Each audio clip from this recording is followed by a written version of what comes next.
नमस्कार. आपल्यासोबत फोनद्वारे काँग्रेसच्या नेत्या आणि आताच्या नियुक्त झालेल्या जिल्हाध्यक्ष पनवेल जिल्हाध्यक्ष श्रुती मॅडम जोडलेले आहेत. मॅडम, तुमचं प्रथम आदर्श लाईव्ह न्यूज चॅनलमध्ये स्वागत करतो मी. आणि जिल्हा अध्यक्षपदी निवड झाल्याबद्दल तुमचं हार्दिक स्वागत आहे आणि तुम्हाला अभिनंदन. पुढील वाटचालीसाठी शुभेच्छा. मॅडम, धन्यवाद धन्यवाद.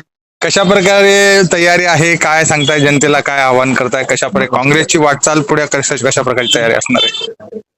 काँग्रेसची वाटचाल तुम्ही जर पाहत असाल देशभरामध्ये आणि महाराष्ट्रभर चाललेल्या राजकारणामध्ये, जनतेला काँग्रेसची आवश्यकता आहे, कारण का काँग्रेस हा जनतेचा आवाज आहे.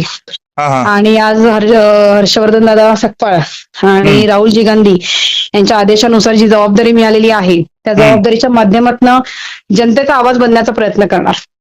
मॅडम, काँग्रेसची ताकद जे तळागाळात पोहोचण्यासाठी कशा प्रकारचे उपक्रम राबवले जाणार आहेत? येणाऱ्या काळामध्ये नक्कीच तुमच्या पत्रकार बंधूंना एकत्र बोलवून पुढची दिशा नक्कीच सांगणार आहे.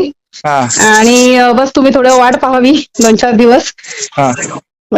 स्पष्ट भूमिका जी आहे ती सर्वांच्या समक्ष येऊन सांगूच पुढील वाटचाल कशी राहील पनवेल काँग्रेसची. मॅडम, काही दिवसापूर्वीच म्हणजे सुदाम पाटील देखील या प्रभागाचे जिल्हा अध्यक्ष राहिलेले आहेत. त्यांची आपली बातचीत झालेली आहे का? आणि काँग्रेस पक्षाने आपल्या नेतृत्वावर विश्वास ठेवून आपल्याला जे पद दिलेलं आहे ते काय, म्हणजे नेमकं कुठल्या याच्यावरती काय करून दिलेलं आहे, काय सांगताय संदर्भात? सुदामजी पाटील यांच्याशी रोजच आमचा संपर्क असतो, कारण का सुदामजी पाटील आणि आम्ही कधी वेगळे नव्हतोच, एकत्र काम करत होतो आणि एकत्र काम करत राहणार आहोत. त्यात काही वाद नसावा. आणि संघटन सृजन अभियान अंतर्गत जे काही प्रोसिजर दिल्लीतर्फे झाली आहे त्याच्या माध्यमातून महाराष्ट्राभर 72 नवीन जिल्हाध्यक्षांच्या नियुक्त्या झाल्या. त्यामध्ये ही जबाबदारी मिळाली. निश्चित रूपाने सुदामजी पाटील ज्यावेळी जिल्हाध्यक्ष होते त्यावेळी आम्ही त्यांना साथ दिली आणि त्यांची नक्कीच मला साथ राहील आणि त्यांचं मार्गदर्शन देखील मोलाचं ठरेल माझ्यासाठी.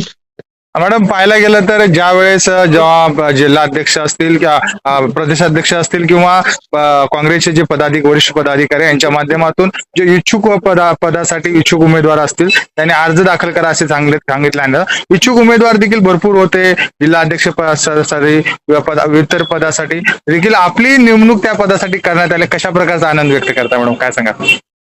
आनंद व्यक्त करत नाहीये, परंतु जबाबदारी आलेली आहे, जबाबदारीचं भान ठेवण्याचा प्रयत्न करत आहे.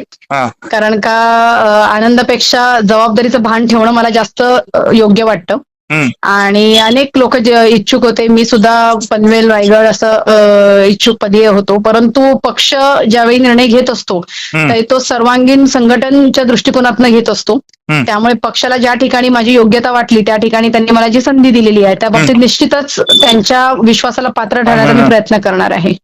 मॅडम, पाहायला गेलं तर जिल्हा ग्रामपंचायतची निवडणूक अल्पावधी त्याचा कालावधी संपून भरपूर दिवस झालेले, काही दिवसातच ग्रामपंचायतची निवडणूक देखील पार पडणार आहे. आपली काँग्रेसची ताकद कशा प्रकारची पुढे असणार आहे?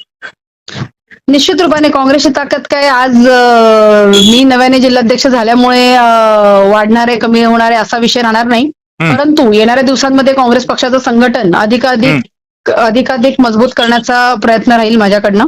आणि येणाऱ्या निवडणुकांमध्ये आमचा एवढाच प्रयत्न राहील की आम्ही जनतेचा आवाज बनू, जनतेचे प्रश्न समोर आणू. कारण का सध्या आपण पाहत आहात महाराष्ट्रामध्ये सुद्धा, भारतात सुद्धा पाहत आहात की संविधान धोक्यात आलेलं आहे आणि त्या संविधानाचे रक्षक म्हणून काँग्रेस पक्षाचे सैनिक म्हणून काम करायला मला जास्त आवडेल. वरिष्ठ पदाधिकाऱ्याकडून मॅडम विविध शहरातील विविध भागातील गावातील कार्यकर्त्यांची पदाधिकाऱ्यांची पुन्हा वेगवेगळ्या पदावर निवडणूक करण्यात आले. त्यांची सविस्तर मीटिंग कधी आयोजित करणार आहात आणि त्यांना पुढचं नियोजन कशा प्रकारे असणार, काय सांगताय? निश्चितच थोडं माझे बंधू सुदामजी पाटील यांच्या घरात दुःखद निधन झालेलं आहे त्यांच्या काकांचं.